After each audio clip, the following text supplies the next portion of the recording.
이번에 흑백요리사도 말만 하나 떨어졌잖아. 요리가 통편집이 돼가지고 주위에서 놀림을 엄청 들었어요. 준우승이나 했던 놈이 한 달 동안 집에서 틀어박혀서 술만 먹고 파리에서 요리학교 나왔어요. 근데 요리만 하면 망해요. 레스토랑을 하면 망하는데 쫄딱 망했거든. 이제 주위에서 너는 그냥 요리하지 말고 디저트나 해라. 길이 있겠지만 그게 항상 자기가 원하는 길이 아닐 수도 있어요.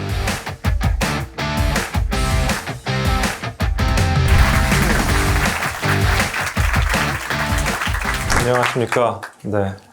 박준우라고 하고요. 셰프 일을 하고 있어요. 마스터셰프 코리아라는 요리 서바이벌이 있었어요. 거기에 참가를 해서 준우승을 했고 요리 방송을 시작으로 지금은 가게도 하고 있습니다. 인생 선배들이 겪은 경험을 통해서 프로의 어떤 실마리를 찾아보자가 아마 취지인 것 같은데 항상 제 이야기의 주제는 그거였어요. 길을 찾을 때까지 노력하면 뭐라도 찾을 수 있다. 딱 그겁니다. 왜냐면 저는 꽤 이렇게 막 방황을 많이 했거든요. 전공도 엄청 바꾸고 집도 부도 나가지고 막 외국으로 좋게 얘기해서 이민 정착인데 사실은 집이 망해가지고 도망간 거였거든요. 이제 별의별 일이 다 있었습니다.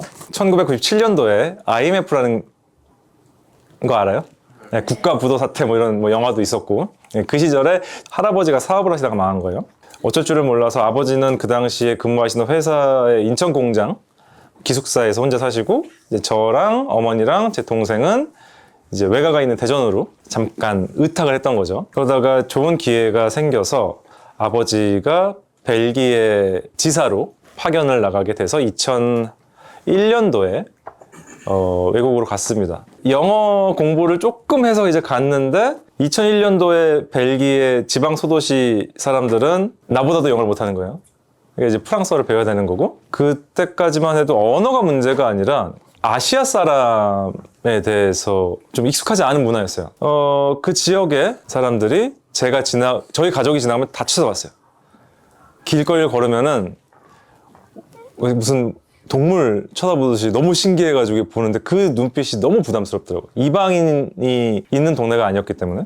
그래서 아마 몇 달 동안은 집 밖으로 나가기도 힘들었어요. 뭔가 내가 장애가 있는 것 같고 일반 사람들과 다른 느낌의 사람인 것 같고 그래서 조금 어려웠던 시기가 있었는데 이제 어머니가 아들이 그러고 집에 있으면 걱정이 당연히 될 거 아니에요? 본인이 장 보러 가실 때 이제 억지로 끌고 나가셨던 거예요, 시장 보러. 그러면서 유럽 식재료를 보고 어머니가 이제 한식을 하셔야 되는데 한식 식재료랑 비슷한 재료를 찾아내시고 이런 걸 쫓아다니면서 처음 그때 아마 식재료 같은 걸 봤던 것 같아요. 그렇게 약간의 시작점이 있었던 거였죠. 근데 너무 경이로운 식재료다. 유럽의 식문화가 멋있다. 요리사가 돼야 되겠다. 이 생각 1도 없었어요. 2001년도에. 공부를 대단히 잘했던 것도 아니지만 한국에선. 프랑스어까지 못하니 당연히 졸업이 안 되죠. 그래서 유급을 했어요. 고3을 2번을 하고 겨우 졸업을 해서 이제 대학을 갔단 말이에요. 한국에 있을 때 제일 잘했던 게 국어, 언어 영역 이쪽이어가지고 그러다 보니까 이제 문학으로 대학을 진학을 했고 한 2년 정도 하다가 좀 여러 가지를 했어요. 휴학을 하고 바로 갔던 게 연극 잠깐 하고 조각 잠깐 하고 어느 순간 변덕이 들어가지고 먹고 살 걱정이 드는 거예요. 공부를 오래 한다는 것도 한국어로도 힘들 텐데 불어로 한다는 것도 감당도 안 될 것 같고 그럼 뭘 해서 먹고 살아야 되지 하고 있었는데 동네에 친한 빵집 매니저가 하나가 있었어가지고 기술고등학교 청강생으로 들어가서 제과 제빵 초콜릿을 1년 배워봤어요. 근데 너무 쉬웠거든요. 그러니까 어려울 게 없는 게 왜냐면 이미 고등학교 졸업하고 대학 다니다가 휴학을 한 상태에서 청강 문의를 해서 OK를 받아서 국어, 수학, 과학 이런 거 당연히 안 듣고 실습만 계속 나갔던. 근데 이게 시작이었던 거죠. 이 업계에 들어왔을 때.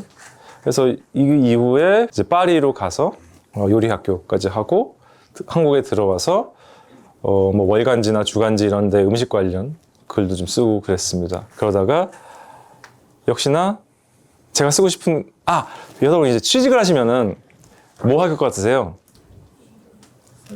어떤 일?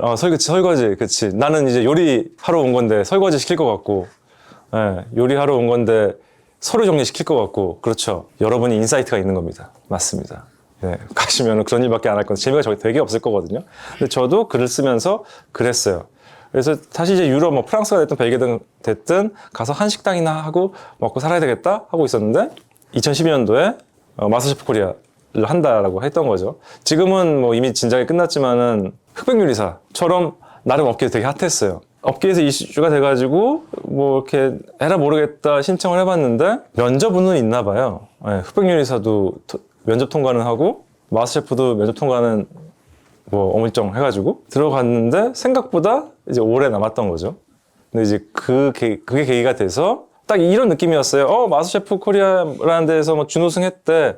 근데 뭐 프렌치를 한대. 뭐 이러면서 강연도 데려다 놓고 그 다음에 뭐 알지도 못하는 방송에서 연예인들하고 앉아가지고 떠들고 되게 신기할 거 아니에요. 갑자기 이렇게 돼버리니까 그러면은 조금 더 한국에 있어서 일을 좀 해볼까?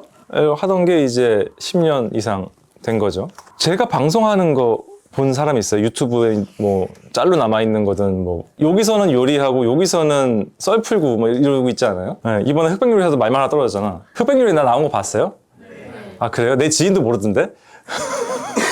요리가 통편집이 돼가지고 잠깐 동안 한국에서 요리 전문 기자 하다가 마스터셰프 코리아라는 거 통해서 요리도 하다 보니까 글이나 말이 필요한 경우 요리하는 사람이 필요한 경우 이런 경우에 저를 약간 후보군에 둬서 이제 부르는 것 같더라고요. 그래서 생각보다 그러니까 뭐 박준우가 한국 요식업계에서 얼마나 유명한 사람이야 얼마나 대단한 사람이야 그러면은 퀘스천 마크가 있을 수 있어요. 뭐 대한민국 최고의 셰프 하면 누구나 생각나요? 이연복 오케이. 에드워드 건 그쵸? 최강록 셰프님 요즘엔 그 사람은 조림핑이라고 부르더만. 맞아요? 박준우가 그 정도의 사람이냐? 라는 물음표가 있을 수 있어요. 하지만 여기저기 껴안아도 괜찮은 정도의 사람은 됐다라는 거죠. 근데 이게 만약에 제가 요리 관련 글을 안 썼으면 가능했을까요? 마스터셰프만 가지고 기존에 다른 일들을 했었으니까 이게 이제 가능했던 거고 저는 이런 제 지금의 포지션에 꽤 만족하고 있습니다. 그래서 지금 아까 피디님이 디저트 셰프라고 소개를 하셨는데 사실은 저 파리에서 요리학교 나왔어요. 디저트 학교가 아니었습니다. 팔자라는 얘기 여러분들은 해요? 네 팔자다 이러는 거. 이게 팔자인지 분명 나는 학교 졸업장이 요리학교거든?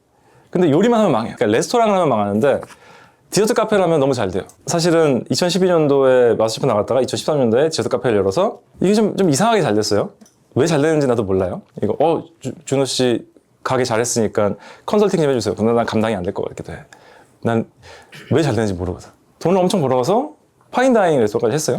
쫄딱 망했거든. 2022년도 겨울에 누가 좋은 자리가 났다 그래서 이제는 얘기할 수 있구나. 항상 제가 얘기를 하거든요. 근데 그 누가가 철가방 요리사예요. 흑백요리사 철가방 요리사랑 11년을 알고 지냈는데 갑자기 전화가 오더니 형 여기 꽤 좋은 자리가 났어. 그래서 보러 올래? 그래서 가서 봐서 이제 좋더라고요. 그래서 이제 계약을 하고 디저트 카페를 다시 했는데 이번에 또 괜찮게 돼요. 이제 주위에서 너는 그냥 요리하지 말고 디저트나 해라. 길이 있겠지만 그게 항상 자기가 원하는 길이 아닐 수도 있어요. 하지만 중요한 거는 길만 찾으면 된다는 거. 그거에 만족할 수 있는 것도 어른의 모습이긴 합니다. 흑백요리사에서도 제가 말만 하더잖아요. 내가 요리는 뭐 했는지 모르지. 저도 기억이 안 나요. 자료가 남아있어야지 기억이 나지. 표고 요리를 했는데 워낙 셰프가 100명이나 있다 보니까 이제 중요도에 따라서 자를 수밖에 없었던 것 같아요. 그래서 저는 주위에서 놀림을 엄청 들었어요. 너는 나와가지고 요리도 안 하고 준우승이나 했던 놈이 말만 하나 떨어진다고. 그래서 저도 한 달 동안 집에서 틀어박혀서 술만 먹고 내가 잘못한 거니까 어디 화를 낼 순 없잖아. 그래서 혼자 이렇게 막 자기감에 빠져 있었는데 시간이 지나니까 말하는 쪽으로 섭외가 엄청 들어가요. 그러니까 이렇게 강연이나 강의 같은 거 말고 방송이나 유튜브에서 진행 좀 해보실래요? 이게 약간 자리매김 되는 거죠. 정체성이라는 게 결국 자리를 잡는다는 거니까.